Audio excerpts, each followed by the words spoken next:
Em nome do Pai, do Filho e do Espírito Santo. Amém. Hoje celebramos esta solenidade, a solenidade de Pentecostes, e hoje com toda a igreja podemos então rezar: Veni Creator Spiritus, vem Espírito Criador, vem Espírito Santo. Eis que esta festa, essa solenidade ao qual hoje celebramos, ela tem sua origem no judaísmo. Ela tem sua origem diante das festas judaicas. No judaísmo era um povo ainda muito campestre, que cultivava a terra, que criava gado. Então, as suas festas, de algum modo, giravam em torno também disso. E a festa de Pentecostes é esta festa, a festa da colheita, a festa onde se apresentavam as primícias daquilo que fora produzido, os primeiros frutos.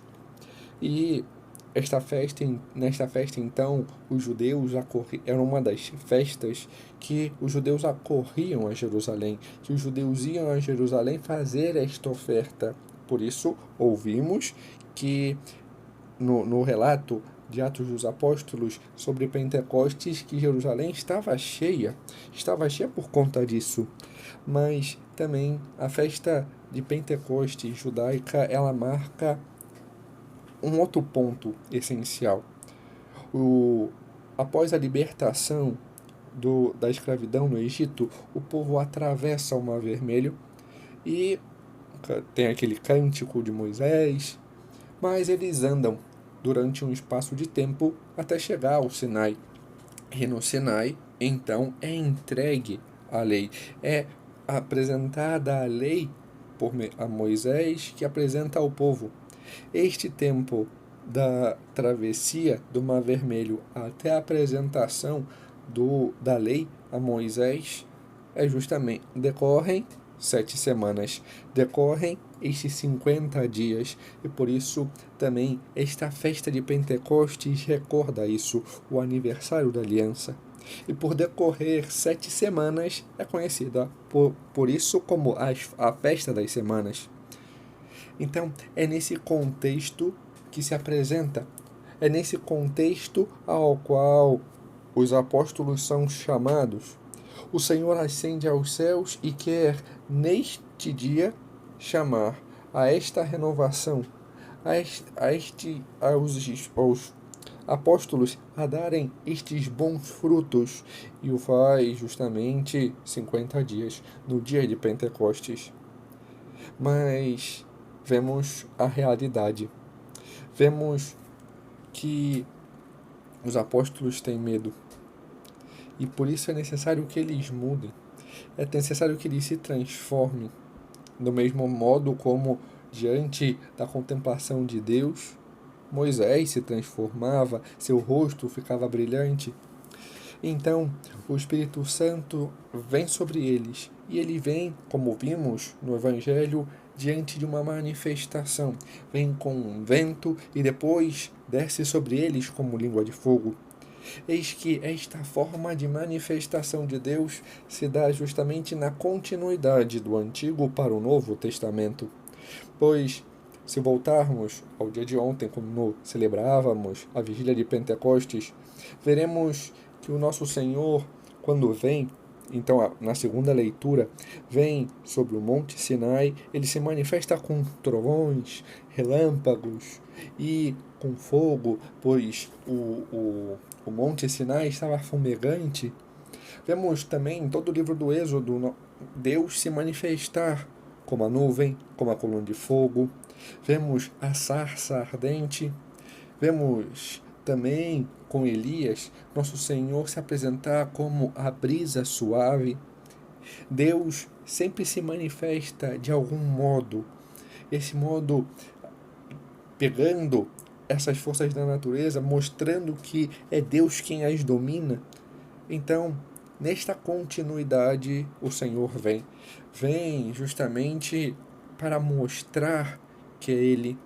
E por isso o vento tem esse sentido para os apóstolos de demonstrar que é Deus vindo com um vento forte, mas também tem uma função secundária, de atrair aqueles que estavam fora do cenáculo para as localidades próximas, pois, diz o relato, que ouvindo o vento, ouvindo o barulho, muitos ali vinham.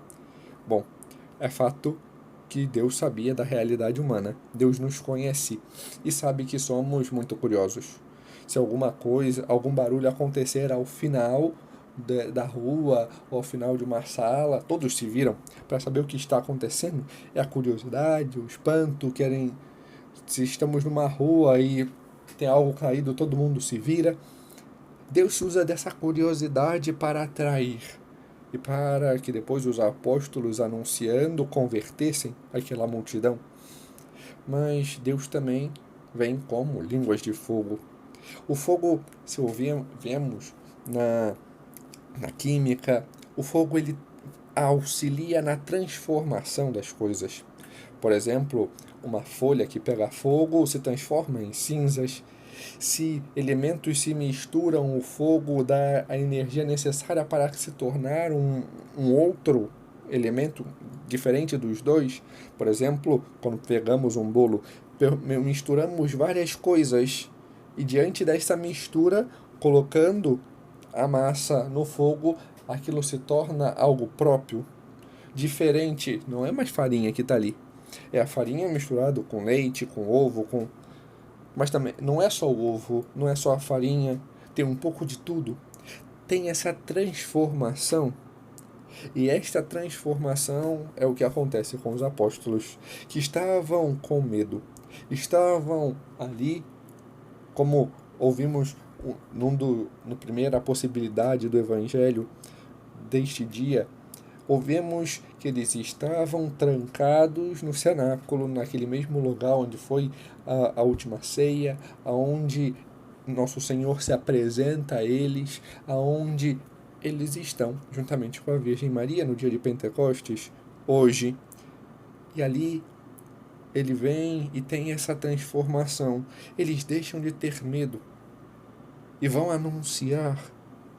É exatamente este sentido desta transformação que São José Maria Escrivá apresenta em Suco, quando ele mostra o porquê desta transformação.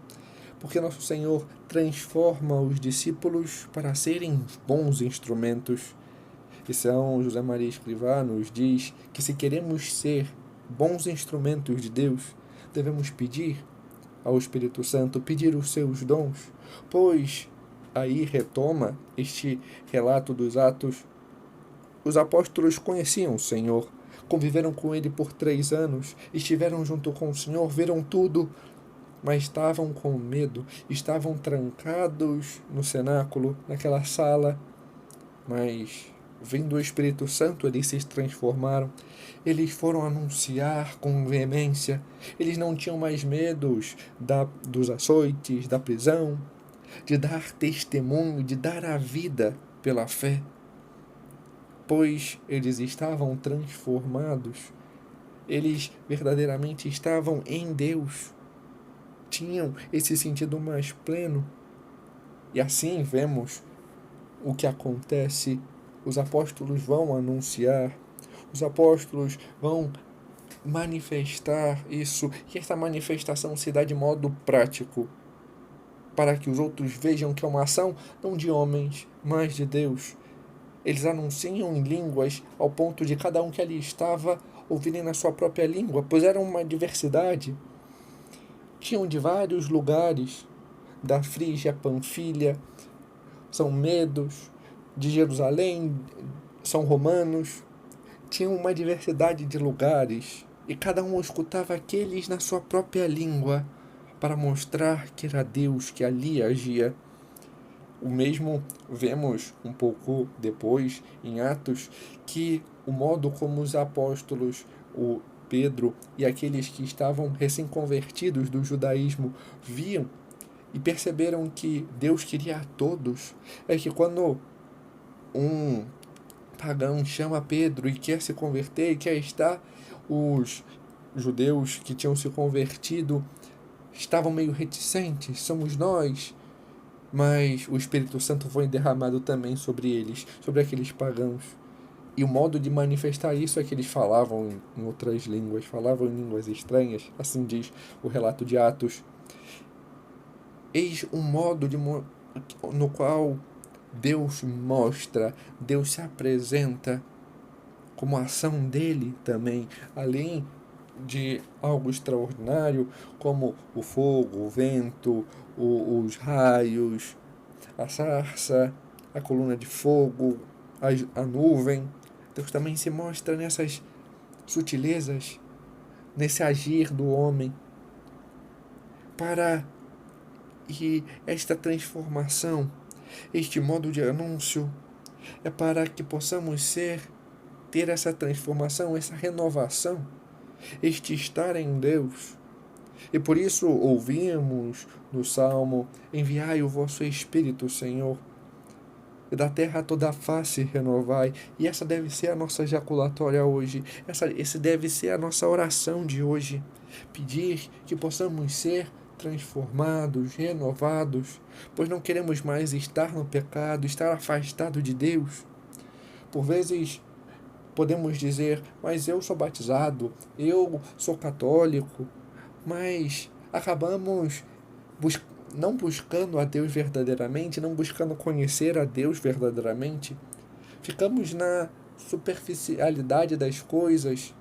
Eu sou católico, mas não preciso estudar, conhecer mais a Deus, não preciso ler a Bíblia, não preciso conhecer a doutrina, não preciso. É necessário que nos transformemos os nossos hábitos, transformemos o nosso coração para ser verdadeiramente unidos a Cristo, verdadeiramente enxertados nele. Deus nos chamou algumas semanas atrás a permanecer nele. Essa permanência quer dizer também esta mudança, este ser em Deus. E por isso que ontem ouvíamos na primeira leitura que do modo como estava o homem no pecado, em Gênesis 11 aparece a Torre de Babel, esta divisão, pois é isso que o pecado faz. Esta morte de estar longe de Deus, de querer ser Deus, e cada dia mais isto divide os homens. Nosso Senhor, devemos pedir a Ele que envie o seu Espírito para nos transformar e para não sermos mais esses homens que são presos no pecado, presos na sua soberba, mas ao contrário, sermos renovados, deixarmos de, como diz o profeta Ezequiel, deixarmos de estar neste vale de ossos, nesse jardim de ossos ressequidos, nesse lugar de morte, morte espiritual, nessa superficialidade, para estarmos em Deus. Por isso, quando aparece a cena de Ezequiel, que Ezequiel profetiza sobre aqueles ossos como mandato de Deus, e depois pede ao Espírito que inflame, que insufle, a fim de que eles possam voltar a ter vida. E aquele vale de ossos representa Israel, representa também nós, que por vezes estamos afastados de Deus. Devemos buscar esse Espírito para realmente estar com Deus, para realmente estar em Cristo, para sermos verdadeiramente renovados. E esta é a experiência dos santos. Vemos, por exemplo, São Paulo, que passa de perseguidor a apóstolo, passa daquele que perseguia, que aponta para ser aquele que está junto e anunciando. Vemos, por exemplo, Santo Agostinho, que vivia na mundanidade, que queria ser grande para o império, passar desta coisa mundana, dessa coisa superficial, para ser verdadeiramente enxertado em Cristo, verdadeiramente cristão. E depois sacerdote, pastor, bispo da igreja católica, verdadeiramente unido a Cristo ao ponto de depois ser santo, ter uma vida santa, coerente. E vemos esta transformação, esta renovação ser demonstrada nos frutos, no modo como se apresenta. Estes frutos são apresentados pela segunda leitura de hoje, quando São Paulo anuncia aos Gálatas o fruto do Espírito. Vemos que estes mesmos frutos estavam presentes na vida dos santos, de Santo Agostinho, daqueles que buscaram se configurar a Deus. A caridade é este amor de estar unido a Deus, este amor total de entrega ao qual o Senhor nos chama, esta alegria de sabermos amados por Deus, essa paz que não é um pacifismo, uma coisa superficial, mas é apesar das lutas, das tribulações, das guerras, estarmos imersos em Deus. Também a longanimidade, a benignidade, a bondade, a lealdade, a mansidão, a continência. Este estar em Deus, verdadeiramente esta transformação. E vemos, em particular nesta festa, em particular neste relato de Atos dos Apóstolos, essa transformação dos frutos materiais ao qual os judeus iam apresentar, os frutos da colheita, que pegavam as primícias da colheita para esta festa cristã, essa festa de Pentecostes, onde entregamos a Deus estes frutos espirituais, desta nossa transformação, dessa nossa união a Ele. Estes frutos por estarmos unidos verdadeiramente a Ele, a videira. E por isso somos chamados nesta renovação a darmos frutos, frutos de unidade, de conversão, frutos que testemunhem esta nossa unidade com Deus, anunciando Ele com os nossos atos, anunciando Ele ao mundo com a nossa vida. E se possível, com palavras, como diz São Francisco, mas principalmente com a nossa vida. Que quando nos verem, verem verdadeiramente a Cristo. É estes os frutos que nosso Senhor nos pede. São estes os frutos que devemos a eles apresentar. E quem melhor os apresentou foi a Virgem Santíssima. Ela verdadeiramente em tudo esteve unida a Deus. Ela verdadeiramente é fiel. Ela verdadeiramente mostrava esta unidade. Sabia escutar, guardar no seu coração. Sabia ser amado e por isso canta que seu espírito exulta em Deus. Ela verdadeiramente tinha paz. Apesar das tribulações, apesar do seu filho estar ali sofrendo na cruz, ela tinha paz, estava imersa nele. Ela verdadeiramente apresenta estes frutos de modo pleno.